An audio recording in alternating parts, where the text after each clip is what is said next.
குஞ்சு happy birthday, happy birthday.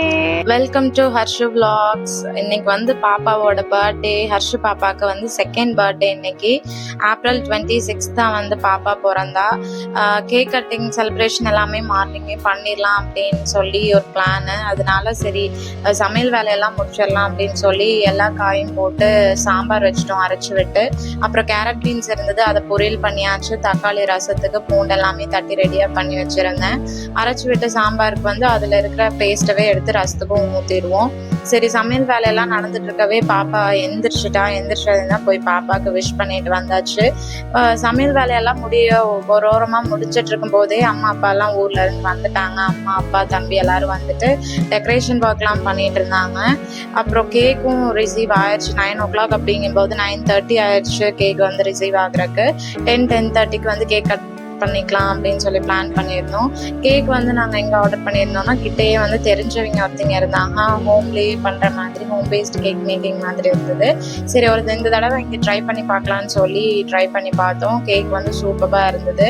நான் போய் என்ன பண்ணேன், சமையல் வேலையெல்லாம் முடிச்சுட்டு பாப்பாவுக்கும் ஃபஸ்ட்டு குளிச்சு விட்டுட்டு நானும் போய் குளிச்சுட்டு சரி டெக்கரேஷன் ஒர்க் கொஞ்சம் ஹெல்ப் பண்ணலாமே அப்படின்னு சொல்லிட்டு அந்த ஹேங்கிங்க்கு எல்லாமே ஹெல்ப் பண்ணிட்டு இருந்தேன். எல்லாத்தையும் கோர்த்து கொடுத்துட்டு இருந்தேன். பாப்பாவோட பேர், ஹாப்பி பர்த்டே கோட்ஸ் எல்லாமே வந்து ரெடி பண்ணிட்டு இருந்தேன்.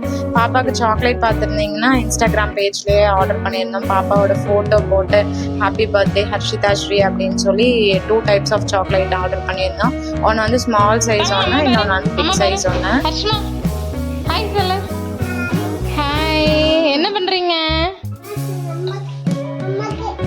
நீ தான் கொடுக்கணும்.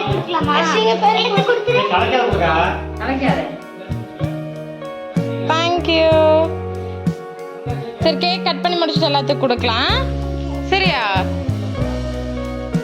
பாப்பா வந்து சாக்லேட் பார்த்ததே ரொம்ப வந்து எக்ஸைட்மெண்ட் ஆகி எல்லாத்துக்கும் எடுத்து கொடுக்கணும்னு நினச்சிட்டு இருந்தா. சரி பாப்பா கிட்ட நான் பர்த்டே கேக் கட்டிங் முடிச்சதுக்கப்புறம் கொடுத்துக்கலாம் அப்படின்னு சொல்லி அவளை அப்படியே ஸ்டாப் பண்ணிட்டேன். ஓவரால் டெக்கரேஷன் பார்த்தீங்கன்னா இப்படி தான். நான் ஃபஸ்ட் பர்த்டே செலிப்ரேட் பண்ண அந்த ஐட்டம்ஸ்லாம் இருந்தது, கொஞ்சம் ஐட்டம்ஸ் வச்சு நாங்கள் செலிப்ரேட் பண்ணிட்டோம். அது போக இப்போ எக்ஸ்ட்ராவாக வந்து ஒரு 2-3 திங்ஸ் தான் வாங்கினோம். அதை வச்சே வந்து எப்படியும் மேனேஜ் பண்ணியாச்சு. 10:30 கிட்டவே ஆயிடுச்சு டைம். சரி பாப்பாவுக்கும் பசிக்கும் அப்படின்னு சொல்லிட்டு கேக்லாம் எடுத்து கரெக்டாக வச்சாச்சு டேபிள் மேலே. நாங்கள் சூஸ் பண்ண தீம் பார்த்தீங்கன்னா வந்து பட்டர்ஃப்ளை தீம் தான், வித் பிங்க் அண்ட் பர்பிள் மாதிரி லாவெண்டர் கலர் மாதிரி மிக்ஸ் ஆன மாதிரி நல்லா இருந்தது. கேக் உண்மையாலுமே வந்து டேஸ்ட் வந்து எல்லாருமே சொன்னாங்க ரொம்ப சூப்பராக இருந்ததுன்னு சொல்லிட்டு. பாப்பா வந்து கேக் பார்த்ததையும் எடுத்து சாப்பிட்றதுக்கு ஆரம்பிச்சிட்டா. ஒரு விரலே எடுத்து சாப்பிட்றதுக்கு ஆரம்பிச்சிட்டா. பாப்பாவுக்கு நாங்கள் இது வரைக்கும் கேக்லாம் எதுவுமே கொடுத்ததில்லை. அது நல்லா ஸ்வீட்டாக இருந்ததுனால பாப்பாவுக்கு அந்த ஸ்வீட் ரொம்ப பிடிச்சிருச்சு. நம்மளுக்கு வந்து ரொம்ப ஸ்வீட்டாலாம் இருக்காது, மைல்டான ஒரு ஸ்வீட் டேஸ்ட் தான் இருந்தது. இனி வர ஆர்டர்ஸில் வந்து கண்டிப்பாக அவங்களுக்கே கொடுக்கலாம் அப்படின்ட்டு இருக்கோம். நாங்கள் இதுக்கு முன்னாடி ரதிகி அப்படிங்கிற ஒருத்தவங்க கிட்ட ஆர்டர் பண்ணியிருந்தோம். அவங்களும் இதே டேஸ்ட் தான் மெயின்டைன் பண்ணியிருந்தாங்க. எதனால் அவங்க கிட்ட கொடுக்கல அப்படின்னா, நாங்கள் இப்போ கொஞ்சம் ரொம்ப தூரம் தள்ளி வந்துட்டோம், அவங்களுக்கு டெலிவர் பண்ணுறதுக்கு கொஞ்சம் சிரமமாக இருக்கும் அப்படின்னு சொல்லிட்டு இந்த தடவை அவங்களுக்கு வந்து கொடுக்கல.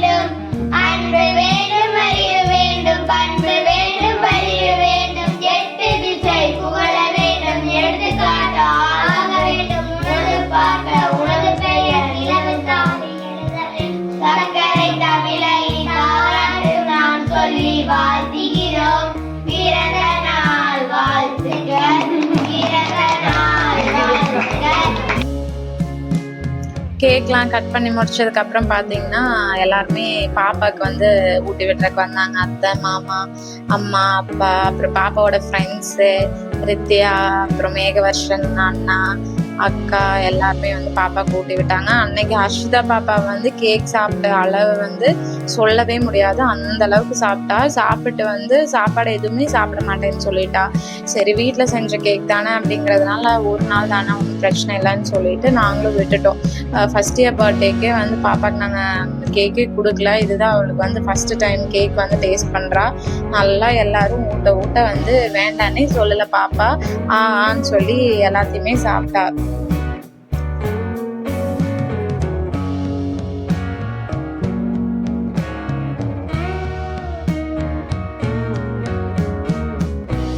இதே டெக்கரேஷனோடயே வந்து நாங்கள் இங்கேயே ஃபோட்டோஸும் எடுத்துட்டோம். எல்லாரும் நின்று ஒட்டுக்கா ஃபோட்டோஸும் முடிச்சுட்டு கேக் எல்லாத்துக்குமே வந்து கட் பண்ணி கொடுத்தாச்சு. அதுக்கு நடுவுலேயே வந்து பாப்பா சாக்லேட் கொடுக்குறதுலேயே மும்மரமாக இருந்தா. அப்புறம் அந்த பிளேட்டில் இருக்கிற சாக்லேட்ஸ்லாம் எடுத்து பாப்பா கையிலேயே கொடுக்க வச்சோம். பாப்பாவோட ஃப்ரெண்ட்ஸுக்கு, அம்மாவுக்கு, அப்பாவுக்கு, அத்தை, மாமா எல்லாத்துக்குமே வந்து கொடுக்க வச்சாச்சு. கொடுத்து முடிச்சதுக்கப்புறம் தான் வந்து சரி கேக் கட் பண்ணி கொடுத்துடலாம். சாப்பிடவும் இல்லை, காலையில் யாருமே சாப்பிடவும் இல்லை. அப்புறம் டைமிங்கும் மாறி போயிடும் அப்படின்னு சொல்லிட்டு கேக்கெலாம் கட் பண்ணி முடிச்சதுக்கப்புறம் தான் வந்து சாப்பிடவே போனோம் நாங்கள்.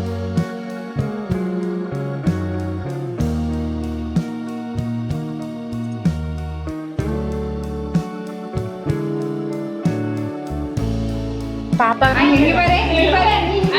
அம்மா பாரு, தேங்க்யூ சொல்லிரு.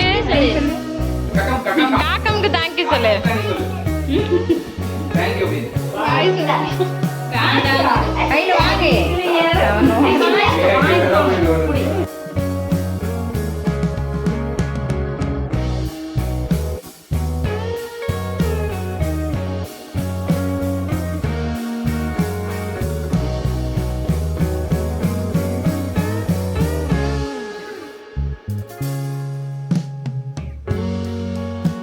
கேக் எல்லாருமே சாப்பிட்டு முடிச்சதுக்கப்புறம் சரி டைம் ஆயிடும்னு சொல்லி பிளேட்டில் எல்லாத்துக்கும் ரைஸ்லாம் வச்சு கொடுத்தாச்சு.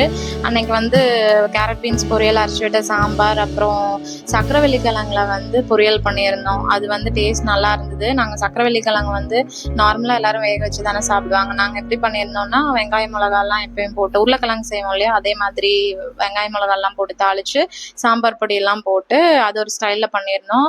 அதுவும் நல்லா இருந்தது. அப்புறம் கேசரி எல்லாம் வச்சு கொடுத்து எல்லாத்தையும் வந்து ஃபர்ஸ்ட் சாப்பிட வச்சாச்சு. பாப்பாக்கும் நான் வந்து ட்ரை பண்ணி பார்த்தேன் ஊட்டி விட்டுறதுக்கு. ஆனால் ஒரு வாங்கி கூட வாங்கவே இல்லை, சாப்பிடவே மாட்டேன்ட்டா. ஹர்ஷ்மா, ஹர்ஷ்மா என்ன பண்ணிட்டு இருக்க? தண்ணி குடிக்க வச்சுட்டு இருக்கியா?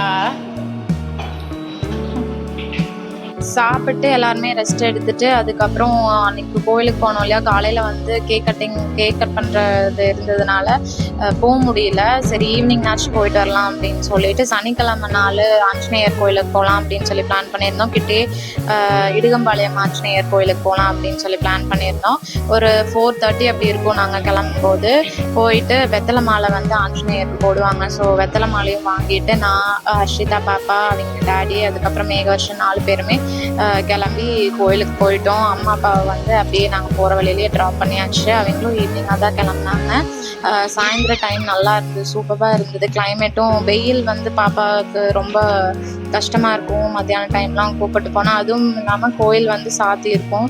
ஸோ ஈவினிங்கே போய்க்கலாம் அப்படின்னு சொல்லிட்டு அங்கே இடுகம்பாளையம் போயிட்டோம். போயிட்டு ரிட்டன் வந்து தென் திருப்பதியும் போகலாம் அப்படின்னு சொல்லி பிளான் பண்ணியிருந்தோம். ஆனால் போக முடியல.